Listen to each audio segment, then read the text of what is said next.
지난주에 총신대학교 신학대학원 원장님이 오셔서 말씀을 전하실 때 은혜를 많이 받으셨죠?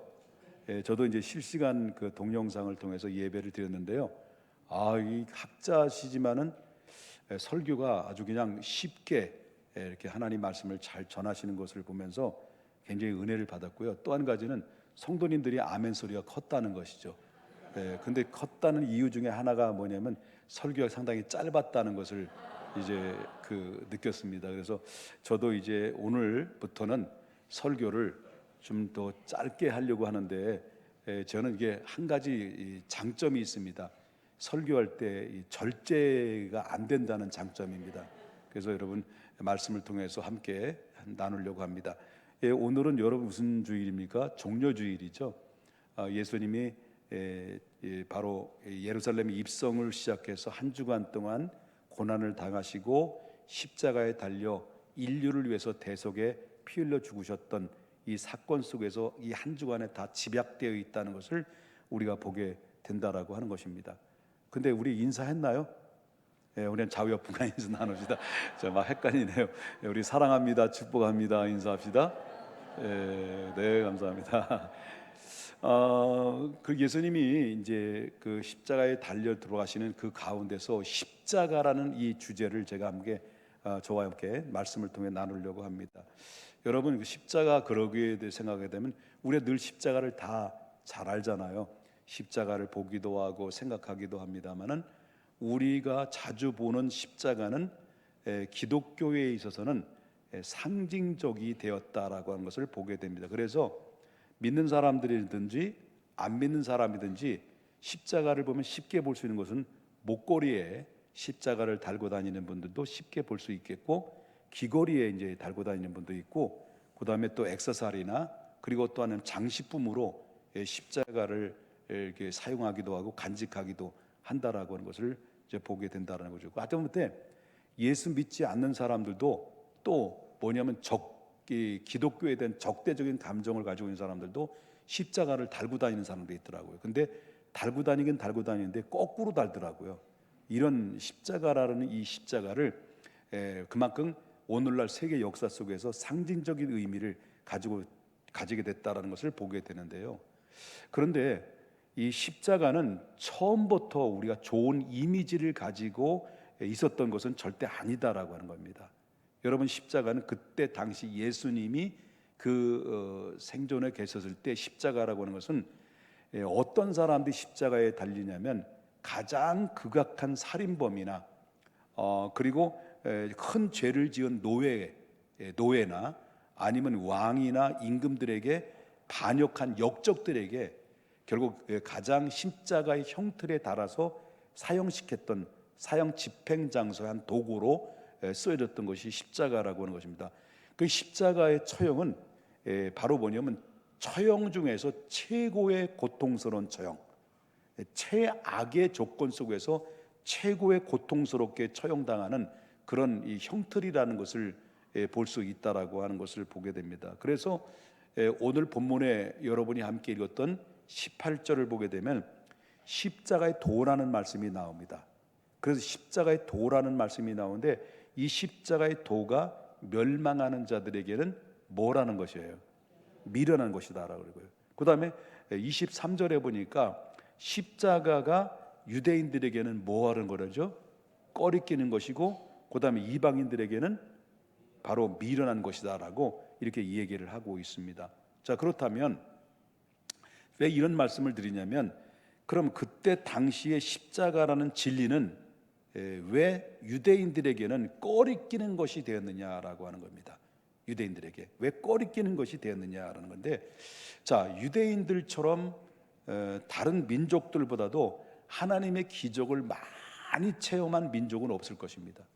그 유대인들은 기적의 주인공들입니다. 그리고 유대인들은 기적을 많이 체험한 주인공들의 민족입니다. 여러분 알다시피 이스라엘 역사를 보게 되면 이스라엘 백성들이 애굽, 다시 말한다면 이 야곱이 아브라함 이삭을 낳고 이삭이 야곱을 낳습니다. 야곱이 가나안 땅에 거주하면서 약 70명의 후손들을 가지고 있었어요.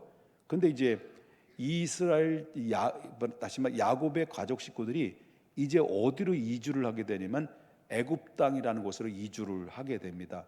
그리고 이주를 해서 처음에는 잘 나갔다가 나중에는 애굽의 권세 아래, 바로의 아래 이스라엘 백성들은 이제 노예가 돼 버립니다. 그 노예가 되는데 그 애굽의 식민지 아래서 노예 생활을 무려 몇 년이나 했냐면 430년 동안 노예 생활을 하게 됩니다. 그러니까 말이 430년이지 이스라엘 역사 속에서 애굽 땅에서 430년 동안 종살이를 했다고 한다면 그 이스라엘 백성들의 삶이라고 하는 것은 어느 정도 우리가 직감할 수가 있다라는 것을 보게 되는데요.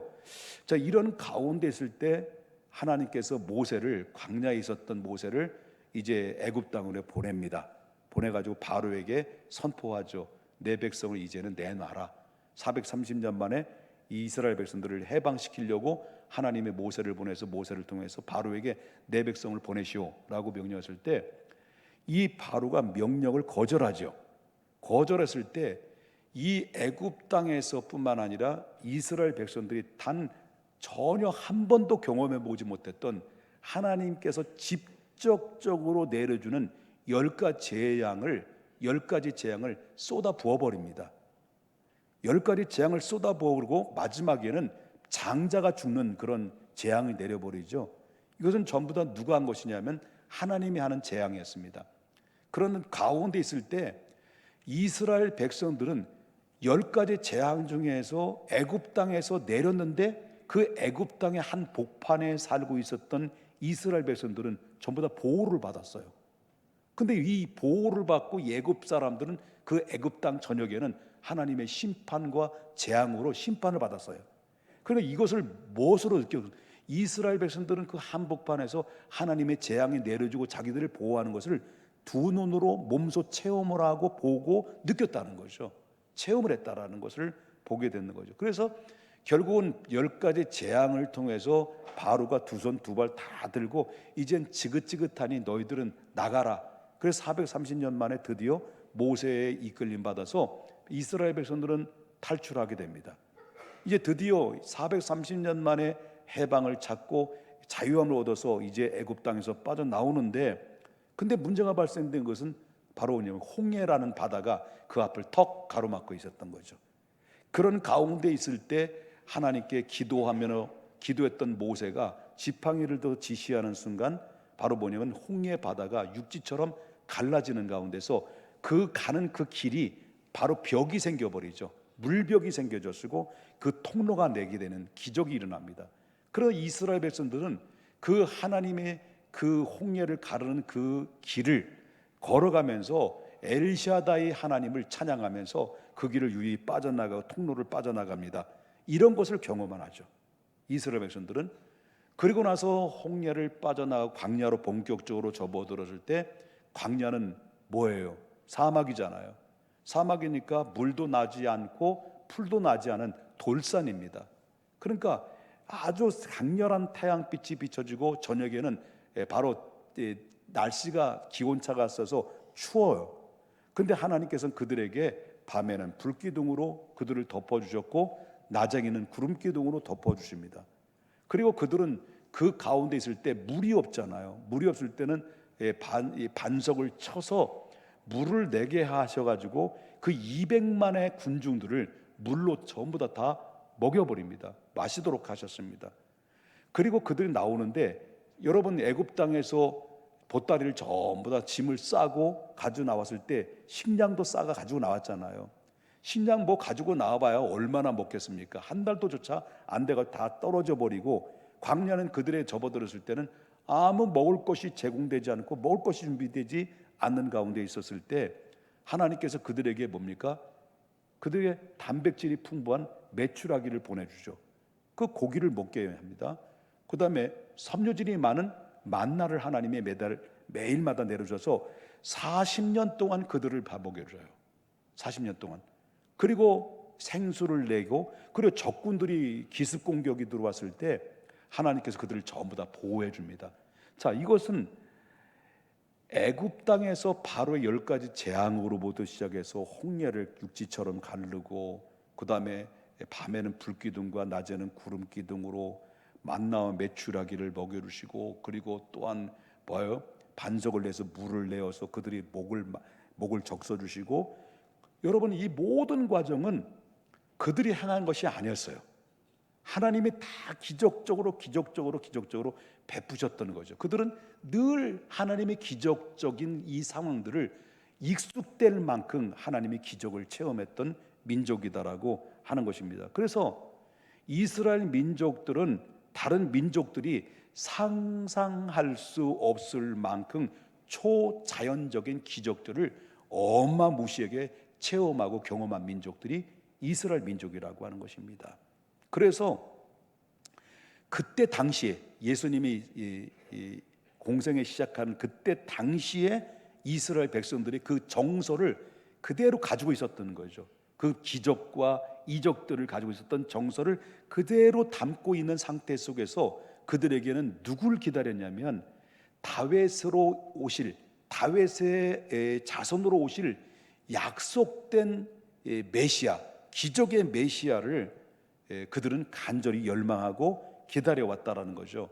그 이유가 바로 뭐냐고 말한다면, 지금 그때 예수님의 당시에서도 이스라엘 백성들이 구약에 430년 동안 노예 생활을 했던 것처럼, 지금 그때 당시 예수님 오늘 본문에 나오는 그때 당시 신약 시대에서도 이 로마로부터 식민지 아래에 있었던 거예요. 이스라엘이 로마로부터 식민지 아래에 있다 보니까 어떻습니까? 통치 아래 그들은 지배를 당하고 있는 가운데 있어서 이 유대인들은 어떻습니까? 하루속히 이 지긋지긋한 그런 노예 생활, 지긋지긋한 이 식민지 생활에서 탈피했으면 좋겠다라고 하는 간절한 열망이 있었죠. 우리 조상들이 430년 동안 노예에서 탈출했던 것처럼, 자유를 얻었던 것처럼, 지금 이 로마로부터 식민지 아래에서 자유를 얻었으면 좋겠는데, 그 자유를 얻을 수 있는 유일한 창구는 바로 다윗의 자손으로 오실 약속된 메시아가 오면 이 모든 지긋지긋한 이 노예에서 식민지에 탈출될 수 있다라는 희망과 기대감을 가지고 약속의 메시아를 그들은 기다려왔다는 거죠. 제2의 모세를 기다려왔다, 그런 얘기죠. 이해되시는 건가요? 여러분들이 그냥 잘 안 들으시는 것 같기도 하고 들으시는 것 같기도 하고, 그래서 좀 헷갈려가지고요. 이해되시면 아멘 합시다. 자, 그러면 그때 지금 뭐라고 그랬어요? 내가 뭐라고 그랬는데, 네? 로마 식민지 아래 지금 누굴 기다리고 있다고? 구약에는 모세를 기다렸듯이 신약에는 메시아를 기다렸다고요. 근데 그렇게 이 젊은이들은요, 보세요. 젊은이들은 그 식민지 아래 그 로마의 파병들에 둘러싸여 있어서 아무리 꿈을 펼치고 싶어도 젊은이들은 꿈을 펼칠 수가 없는 가운데 있는 거죠. 그 분노가 생기고 그들은 어떻게 방법이 보이지 않은, 미래가 보이지 않는 가운데서 할 수 있는 유일한 창구는 어서속히 구약에서 약속된 다윗의 이름으로 오실 메시아, 기적의 메시아를 기다렸다는 거죠. 그 기대감이 뭡니까? 로마를 물리치고 그리고 이스라엘 독립하여 유대인의 왕이 되실 분을 기다려왔다, 그런 얘기죠. 그런데 바로 그때였습니다. 바로 그때 누가 등장한 거예요? 예수 그리스도가 등장된 거예요. 자, 예수 그리스도가 등장이 돼서 예수님이 딱 바람과 바다를 꾸짖을 때, 바람과 바다가 그렇게 광풍이 불어오는 가운데 있을 때 그 예수님의 명령 앞에 그 고요하고 잠잠해지는 역사가 나타나기도 하고요. 이미 죽은 지 4일이 됐는데도 불구하고 나사로야 라고 명령했을 때 이 죽었던 이 나사로가 다시 생명을 얻어서 살아나는 놀라운 기적 같은 일들이 벌어지게 됐고요. 야이로 회당장이 죽었는데 딸아 일어나를 때 이 딸이 다시 살아나서 일어나는 놀라운 죽었던 자들이 일어나게 되고요. 그뿐만 아니라 병든 자, 귀신 들린 자들이 예수님 앞에 벌벌벌벌 떨면서 떠나가고 거품을 물고 떠나가는 역사, 예수님 앞에 찾아오는 사람들마다 예수님의 손을 얹고 말씀만 해도 하나님께서 하나님의 능력으로 치유의 역사가 나타나게 되고, 내 믿음대로 되라 하면 믿음대로 되는 역사가 나타나는 이런 일들이 벌어지게 되고요.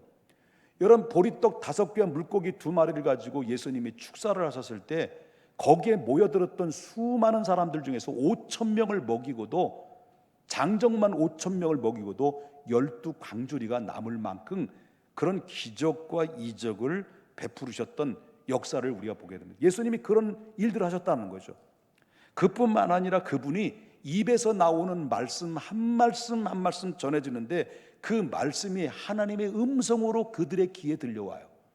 그러니 그래서 그들은 생각할 수밖에 없죠. 생각할 수밖에 없는 것은, 야, 이분이야말로 이 민족에 해방해 줄 수 있는, 우리 민족을 해방해 줄 수 있는 유일한 기적의 메시아다라는 것은 의심할 여지가 없었다라고 하는 거예요, 그때 당시에.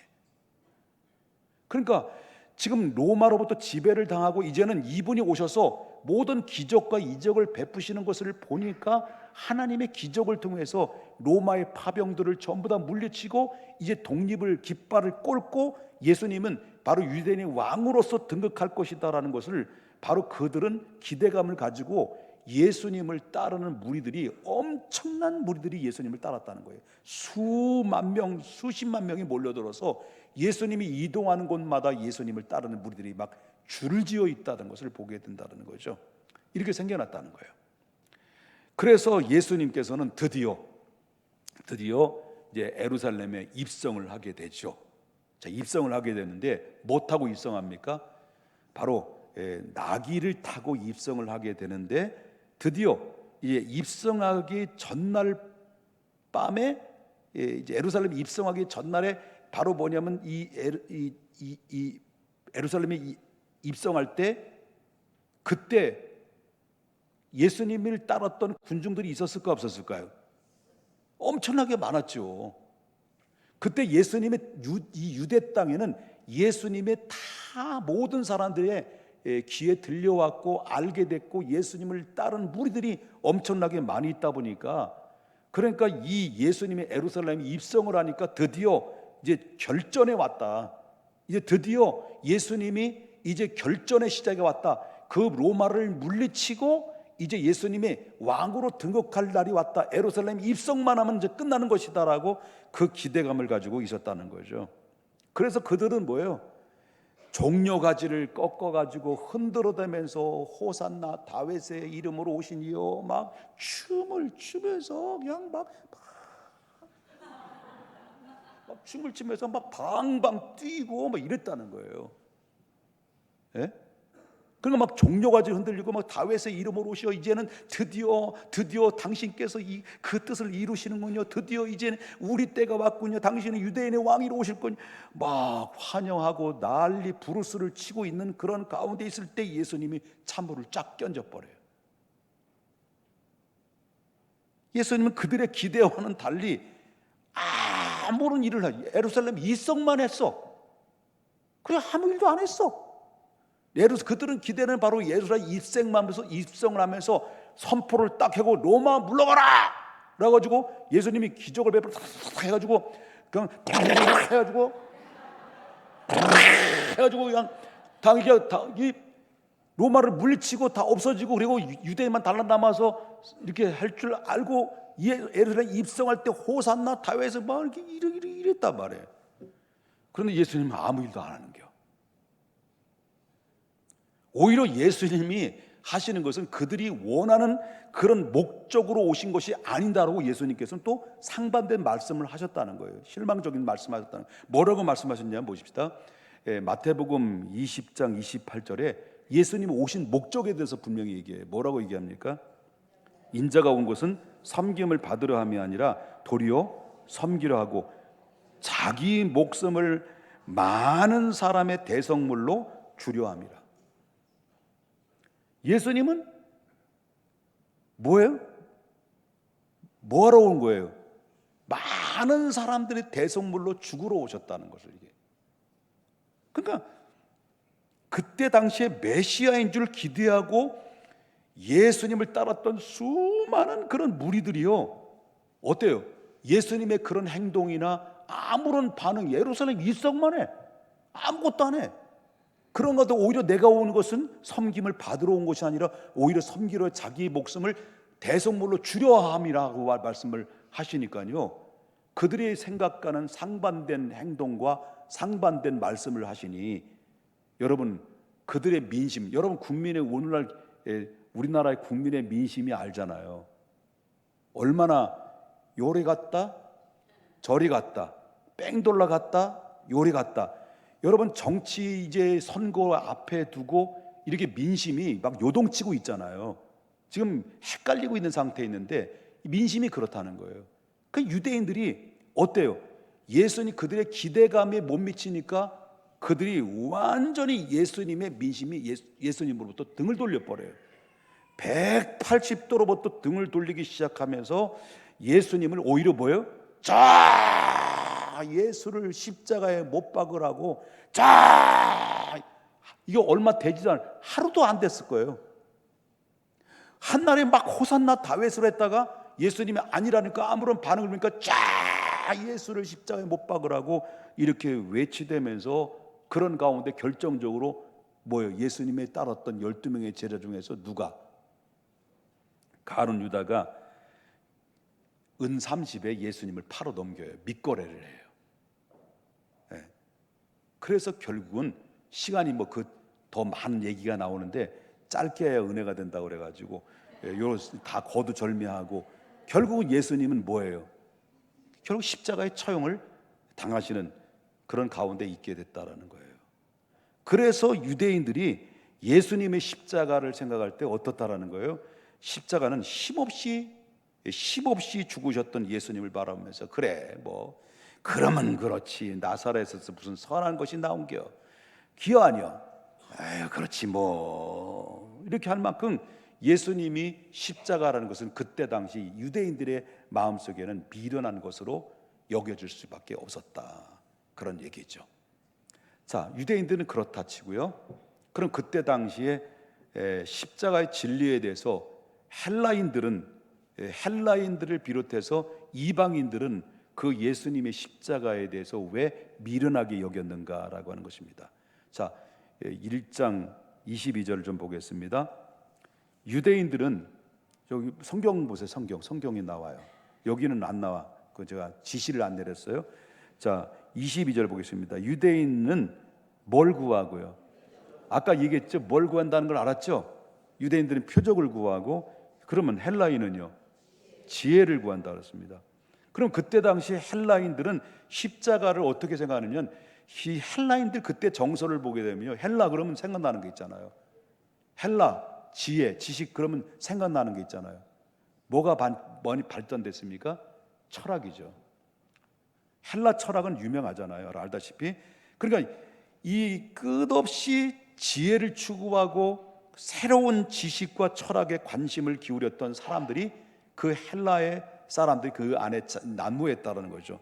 그러니까 아는 것, 깨닫는 것, 이게 절대적으로 그때 당시 생각했다는 거예요. 그래서 학문을 연구하고 논리와 이론을 중시했던 그런 가운데서 그들의 눈에는 어떤 예수님 십자가의 도를 어떻게 생각하겠습니까? 그냥 집 나와서 가출해가지고 3년 동안 이게 떠돌이 생활하다가 30대 초반에 젊은 나이에 사형 선고를 받고, 그 다음에 제 한 목숨 구하지도 못하고 그냥 원수들 잡혀서 사형 형틀에 그냥 힘없이 십자가에 달려 죽은 나사렛 예수 그리스도를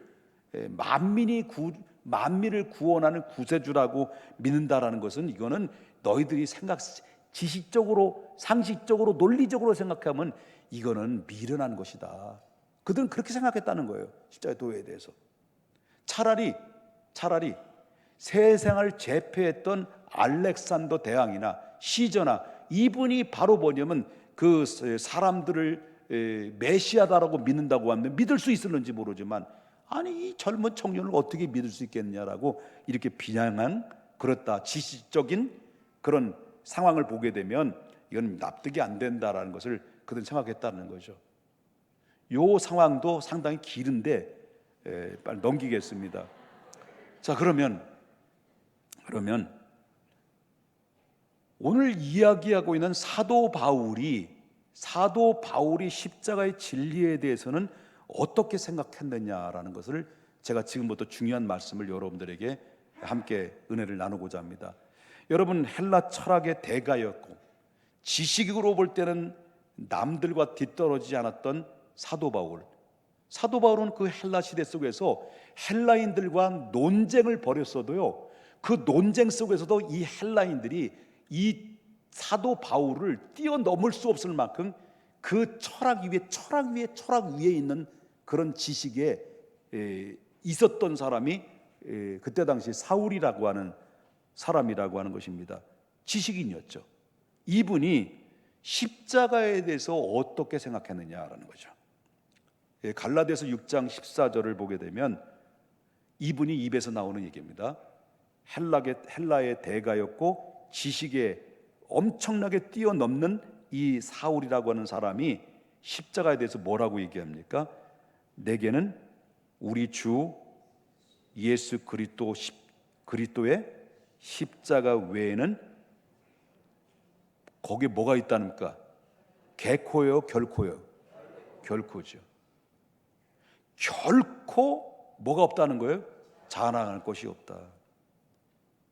그러면 그때 이 헬라 철학의 가장 지식이 최고 우선이다, 지식의 최고 행복이다라고 하는 주장하는 그런 헬라 사람들 앞에서도 기탄없이 얘기했던 이 사람은 내게는 우리 주 예수 그리스도의 십자가 외에는 자랑할 것이 결코 없다라고 누가 입에내면 헬라 철학의 대가였던, 지식의 대가였던 이 사람이, 이 바울이 이렇게 외쳤다는 거예요. 그러면 사도 바울이 인간적으로 자랑할 것이 너무 많은 사람이라는 것을 알죠. 이건 많이 들어서 이건 뛰어넘는 거는 좀 안 되는 것 같아요. 좀 또 얘기를 해야 될 것 같아요. 사도 바울은 여러분 알다시피 태어날 때부터 뭘 가지고 있었냐면 로마의 시민권을 가졌습니다. 그 아버지의 상당히 막강한 영향력 있는 사람이었다는 것을 보게 되고요. 그 다음에 당대에 아까 지식이 얘기했잖아요. 그때 당시 최고의 학부인 가말리엘 문화에서 그는 뭡니까? 그 아주 높은 제자의 역할을 감당했던 사람이죠. 그러니까 말하자면 엄청난 지식은, 엄청난 무궁무진한 이 머리를 가지고 있었던 사람이 그때 사울이라는 사람인데요. 그래서 선민입니다. 이스라엘 백성들의 족속이고 뼈대기로 볼 때는 여러분이 왕족입니다. 베냐민 지파의 뼈속 깊이 베냐민 지파 속에서 태어난 후손이라고 볼 수 있어요. 왕족의 후손이죠. 그런 태어날 때 또 난지 8일 만에 할례를 받았고 율법으로는 흠이 없고 완벽한 바리새인이었습니다. 그러니까 이 사람 딱 한 사람 바울을 딱 내두면요, 지식이며 모든 면면에, 명예며 모든 면면에서 여러 흠이 잡을 수가 없는 가운데 있는 거죠. 단 한 가지, 외모가 그렇게 잘생기지는 않았다는 것이죠. 그런데 그러면 이 바울이 이렇게 어떤 일로 인해서 나는 십자가 외에는 자랑할 것이 없다라고 얘기할 수 있었던 이유가 뭐냐? 무슨 이유가 있었을 거 아니냐는 거죠. 그런데 여러분 디모데전서 1장 13절에 그는 이렇게 이 과거에 예수님을 만나기 전에 이렇게 얘기합니다. 내가 전에는, 후입니까 전에입니까? 예수님을 만나기 전에는 어떤 자였다라는 거예요? 비방자요, 그 다음에 박해자요, 폭행자였다는 거예요. 그러니까 그는 과거에 예수 그리스도를 비방하고 교회를 박해하고 예수 믿는 사람을 잡아다가 무자비하게 폭행을 했다는 거예요. 폭행. UFC. 폭행했다는 거예요.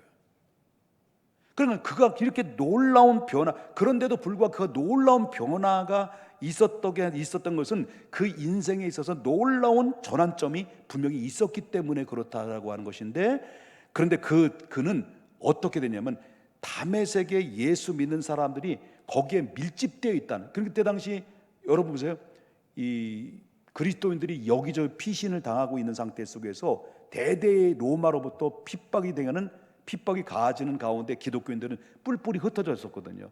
그런데 이 정보를 들은 거예요, 이 바울이. 그래서 이 다메섹에 많은 그리스도인들이 거기에 모여 있다는 걸 정보를 입수해 가지고 대제사장의 공문을 받아가 체포영장을 발부받아 가지고요, 군사를 이끌고 다메섹으로 이제 다 도착이 돼요. 다메섹으로 가까이 왔는데 이제 드디어 예수 믿는 사람을 다 잡아가지고 이제 데리고 가려고 이제 가는 찰나에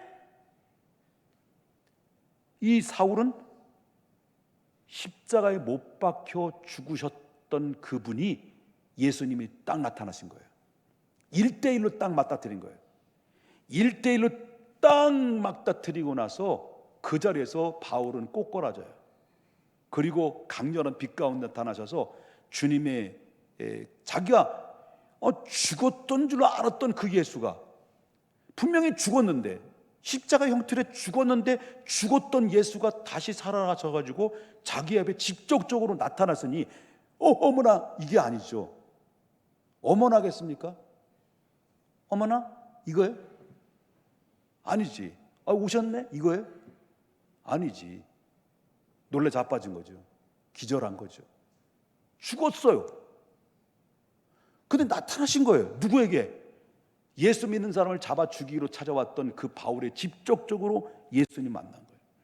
그리고 예수님의 음성이 들리죠. 사울아, 자기 이름을 직접 또 불러요. 또 한 번도 만나본 적이 없어요, 예수님을, 이 사람이.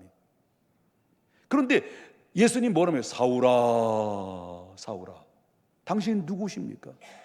그러면서 예수님이 나는 내가 핍박하는 예수니라 그랬어요. 그 말씀 한마디에 그는 그 자리에서 완전히 인생과 예수님 만남으로 인생관과 가치관이 완전히 달라져 버립니다. 완전히 뒤바뀌어지죠. 그래서 그때 당시에 바울은 성령의 감동을 받아요. 성령의 강력한 감동을 받아가지고, 그리고 나서 바울이 고백된 것이 여러분이 함께 읽었던 1장 18절의 말씀, 십자가의 도가 구원을 받는 우리들에게는 하나님의 뭐예요? 능력이고요. 24절에 보니까 오직 부르심을 받는 자들에게는 유대인이나 헬라인이나 그리스도는 뭐예요? 하나님의 능력이요 하나님의 지혜니라고 그의 입에서 말씀하셨다는 거예요. 그러면 도대체 십자가의 도에는 무슨 능력이 있냐라는 거죠. 자, 십자가의 도에는 무슨 능력이 있느냐라고 그럴 때, 십자가는요, 여러분 알다시피 십자가의 도는 바로 우리를 구원하는 능력이 있다라고 말하는 겁니다. 여러분 로마서 3장 23절을 보게 되면 뭐라고 하냐면, 모든 사람의 죄를 범하였음에 하나님의 영광에 이르지 못하였다라. 모든 인류는 죄에 빠져서 하나님의 영광에 이르지 못해서 결국 하나님의 진노의 자녀가 될 수밖에 없었고, 불순종의 자녀여며, 그리고 공중권세자를 따랐을 뿐만 아니라 마귀의 권세의 종노릇을 했던 인류의 모든 사람들이, 그러게 인간은 자기의 노력으로, 자기의 박애주의 사상으로, 바로 착한 행실로 아무리 의롭다 하려고 해도 한번 인간이 죄를 짐으로 말미암아, 아담 한 사람의 죄로 말미암아 죄가 세상에 들어왔고, 세상에 죄가 들어옴으로 말미암아 사망이 찾아왔는데, 이 죄에서 누구든지 스스로 빠져나올 수가 없고 해방할 수 없고 자유할 수가 없는 가운데 있었다는 거죠. 이 문제를 해결할 수 있는 유일한 통로는 아무것도 없는 거예요. 오직 그의 아들 예수의 피가 우리의 모든 죄에서 깨끗하게 할 수밖에 없는 그 유일한 통로와 매개체, 유일한 하나밖에 없었다는 거죠. 그래서 요한일서 1장 7절에 뭐라고 말합니까? 그가 빛 가운데 계신 것 같이 우리도 빛 가운데 행하면 우리가 서로 사귐이 있고, 중요한 것, 이때부터 중요합니다. 그의 아들 뭐가? 예수의 피가 누구를? 우리를 모든 죄에서 깨끗하게 하실 수 있느니라. 우리가 구원 얻을 수 있는 유일한 것은 예수 그리스도의 피의 보혈로 피뿌림을 받는 것밖에 없어요. 둘째, 십자가의 도는 세상을 변화시키는 능력이 있는 겁니다. 자, 예수님이 승천하신 이후에 어떤 능력이 있었습니까? 자, 예수님이 승천하시고 난 다음에, 승천하시기 직전에 예수님 뭐라고 얘기했어요? 모여놓고 500여 명들이 모여놓고 뭐라고 말했어요? 여러 가지 말씀을 하셨잖아요. 너희는 모든 족속으로 제자를 삼아 아버지와 아들과 성령의 이름으로 세례를 주고 내가 너희에게 분부한 모든 것을 지켜 행하게 하라. 볼지어다 내가 세상 끝날까지 너희와 함께하리라. 그리고 너희가 성령이 임하실 때까지 예루살렘을 떠나지 마라. 성령이 임하시면 너희가 권능을 받고 그 다음에 뭐라 그래요?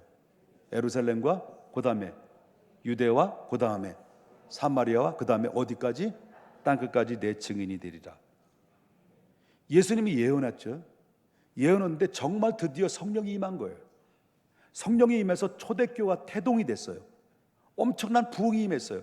그들이 성령의 불을 받고 나서부터 예수님의 말씀하신 대로 예수님의 성령의 능력을 힘입어서 예수님의 제자들 중심을 통해서 복음이 이제 예루살렘으로부터 유대로부터 사마리아까지 가서 복음이 전파되는데요. 이제 예수님의 그 다음에 뭡니까? AD 70년경 로마의 디토스 장군에 의해서 바로 로마가 다시 쳐들어와 가지고 유대인이 완전히 쫄딱 망해버렸죠. 예루살렘은 불타버리고, 그래 유대인들뿐만 아니라 모든 유대인들은 디아스포라가 돼버리고, 그 다음에 또 어떻습니까? 그리고 예수 믿는 사람 제자들도 전부 다 어디 뿔뿔이 흩어지는데, 이 예수 믿는 사람들이 성령 받고 막 유대로부터 뭐 사마리아부터 막 복음이 전파되는데 그냥 가만히 안 있잖아요. 예? 예수 십자가 부활을 막 전파하고 막 그러니까 예수 믿는 사람들이 들어 안 들어? 듣는 거예요? 그래 막 전파하니까, 예? 전파하니까 어때요? 복음이 막 확산이 되는데, 그래 가지고 여러분 이 시간이 지나서 로마가 그때 세계를 제패하고 있을 그때 무렵에 팔레스타인 전 지역에 복음이 전파되고, 후에는 소아시아 일대에 복음이 전파되고, 나중에는 그렇게 핍박을 했는데도 불구하고 바로 십자가의 도가 누구의 마음까지 움직였냐면 AD 313년에 로마 콘스탄틴 대제가 바로 뭐냐면 그 로마의 중심에 콘스탄틴 대제가 기독교의 국교를 선포해 버렸죠. 이제 로마는 기독교 나라다 말이에요. 이게 무슨 힘이에요? 이게 무슨 능력이에요? 십자가의 도예요. 로마의 세계에 주름 잡고 있었던 세계를 제패했던 이 콘스탄틴 대제가 그 마음을 돌리고 기독교의 나라가 선포할 수 있을 만큼 두 손 두 발 다 들게 했던 것이 바로 사람들에게 미련하게 여기는 십자가의 도, 어리석게 여겨졌던 십자가의 도가 전도하는 능력이 되어서 바로 그 세계를 제패하는, 복음에 제패하는 일들이 벌어졌다는 것을 우리가 보게 된다라고 하는 것입니다. 이렇게 십자가의 복음은 사람을 변화시키고 사람을 움직이고 삶을 바꿔주는 능력이 있다는 겁니다.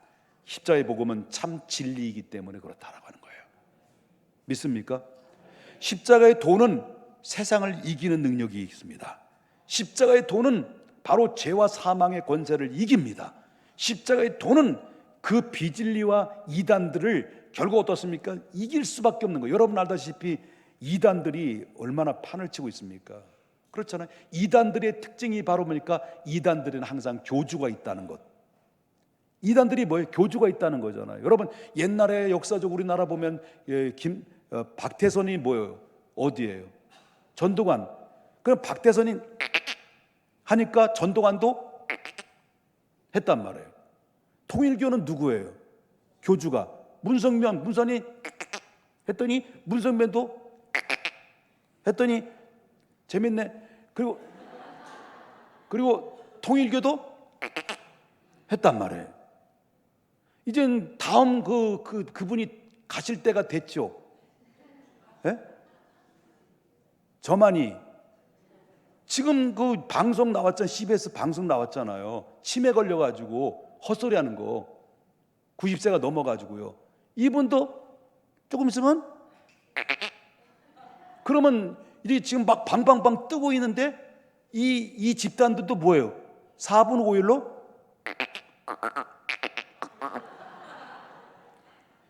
흩어지는 거죠. 여러분 이게 왜 그렇습니까? 진리가 아니기 때문인 거예요. 진리가 아니기 때문에 흩어지는 거예요. 그러니까 여러분 또 이제 어머님도 이제 가실 때 됐죠. 하나님은 어머님 있잖아. 그분도 뭐예요? 장목일자라는 이분도 가면 뭐냐? 거기도 다 같이 한번 봅시다. 그냥 가는 거예요. 왜? 진리가 아니기 때문에. 진리는 십자가의 도는 영원한 것이다. 십자가의 도는 여러분들을 일으킵니다. 십자가의 도는 여러분들을 구원합니다. 이것은 바로 십자가의 능력이라는 겁니다. 그래서 십자가의 도는 시험을 이기게 하고 실패와 좌절에서 다시 일으켜 세우는 능력이 된다. 이런 십자가의 도는 이게 바로 기독교의 핵심이고 그리고 진리라고 하는 것입니다. 죄송합니다. 자, 오늘 한국 교회는 여태까지 역사를 보게 되면 왜 건강을 잃어버리느냐? 왜 우리 한국 교회는 내경색이 일어나느냐? 왜 이런 일이 벌어지게 되냐면 처음에는 좋죠. 여러분 예수 믿으면 복 받습니다. 기복적인 그런 선포가, 여러분 예수 믿으면 복 받는다는 기복적인 선포가 한국 교회를 여태까지 이끌어왔어요. 물론 십자가의 도가 이끌어온 중심적 역할을 했지만 이게 바로 뭐냐면 이 본질과 비본질이 많이 바뀌었다는 것을 보게 되죠. 또 어떤 경우는 너무 행위구원에서 여러분 그따위로 예수 믿으면 지옥 갑니다. 예수님을 이렇게 사랑하야 잘 살아야만이 천국 갔습니다. 이렇게 행위구원을 주장했단 말이에요. 그러니까 막 사람들 협박해가지고 얼마든지 주의 종을 알길 드문드문 여기면 여러분 대될 줄 알아? 저주받아. 이렇게 해가지고 막 해서 다 먹혔단 말이에요. 그 지금 이 먹힙니까? 안 먹히지. 성도님들 얼마나 똑똑한데. 자, 어떤 거는 뭡니까? 적극적으로 살아야 됩니다. 적극적으로 살아야 됩니다. 긍정적인 마인드를 가지고 싶시오. 그래서 긍정적인 마인드, 그래서 나온 얘기 적곡지 속곡지. 적극적으로 살아가는데 소극적으로 살아갈 때 뭐 이런 얘기 막 나왔잖아요. 이게 희망신학이 한국을 덥습합니다. 미국에서 오면 하면서 이게 바람이 불죠. 바람이 그 4차원의 하여튼 시간이 없어서 빨리 끝나야 되니까. 자, 이렇게 하다 보니까 뭐가 잃어버려요? 본질을 잃어버려요. 강단에서. 그게 바로 뭐냐면 십자가에 피 묻은 복음의 메시지가 점점 희미해지다 보니까 그리스도의 교인들이 힘을 잃어버리고 그리고 복음의 능력을 잃어버리게 되고 삶이 복음의 능력 있는 삶으로 살아가는데 역부족으로 건강을 잃어버리게 되는, 그냥 머리만 켜지고 심장만 커지고 내경색이 일어나는, 전혀 수족을 쓰지 못하는 단계까지 이르게 됐다는 겁니다. 여러분, 이제 잃어버린 십자가를 다시 찾아야 됩니다. 두 가지 말씀드렸습니다. 유대인들에게는 십자가는 꺼리끼는 거라고 그랬습니다. 헬라인들에게는 십자가는 뭐라고 그랬습니까? 미련한 것으로 여겼습니다. 그러면 오늘날 이 시대에는 어떨까요? 똑같습니다. 지금 오늘날 이 시대, 여러분 지금 살고 있는 시대는 하루하루가 달라져요. 지금 4차 산업 시대에 접어들었습니다. AI 기능들이 전 세계를 급습했습니다. 여러분, 수년 내는 인간의 지식을 뛰어넘는, 인간의 지능 있죠? 인간의 지식을 뛰어넘는 AI 기능이 등장돼요. 앞으로 5년 나오니까 5년 이내에 이루어질 수 있는 가능성이 있다고 그러더라고요. 웹 3.0 시대입니다. 이런 가운데 있을 때 제가 왜 이런 말씀드리냐면, 그때 당시에 유대인들에게는 십자가의 도가 꺼리끼는 것이고 헬라인에게는 미련한 것으로 여겨지는 것처럼 이 시대의 4차 산업시대와 웹 3.0 시대 속에 들어가는 이 가운데 있을 때, 여러분 오늘날 우리가 믿고 있는 이 십자가의 도에 대해서는 그들은 어떻게 생각할 수 있을까요? 똑같죠. 미련한 거예요. 우리가 믿는 사람들이 어리석게 여길 수 있는 거예요. 우리는 십자가의 도에 대해서 믿는 사람들에 대해서는 어리석은 사람이고 시대에 뒤떨어진 사람으로 취급받을 것입니다. 저와 여러분이 그럴 것입니다. 거기서 차별금지법에 의해서 복음조차도 제대로 복음을 전가하지 못하고 비난받고 희덕거리고, 목사들이 줄지어서 수갑을 채고 가서 신문 받고, 그리고 벌금 받고 감옥에 들어가야 될 상황이 이뤄질 것입니다. 분명합니다. 그러나 한 가지 잊지 마십시오. 한 가지 잊지 마셔야 될 것이 뭡니까? 여러분, 십자가의 도는 우리의 능력입니다. 그 십자가의 도는 여러분 우리를 살려내는 능력입니다. 결국 누가 이기는 겁니까? 누가 승리하는 것입니까? 하나님이 승리하시는 겁니다. 우리 믿음의 사람들이 승리하는 것입니다. 우리 이기는 것은 결국 어떻습니까? 결국 최종적으로 승리자는 바로 뭐예요? 주님이 오실 때 마라나타, 십자가의 도를 믿고 부르심을 받는 하나님의 사람들이 눈을 들어 귀를 열어 두 손을 들고 기쁨으로 맞이할 수 있는 당당함이 십자가의 도를 따르는 사람들에게 얻어지는 몫이라는 것을 믿으셔야 될 줄 믿는 것입니다. 거룩하신 하나님 아버지,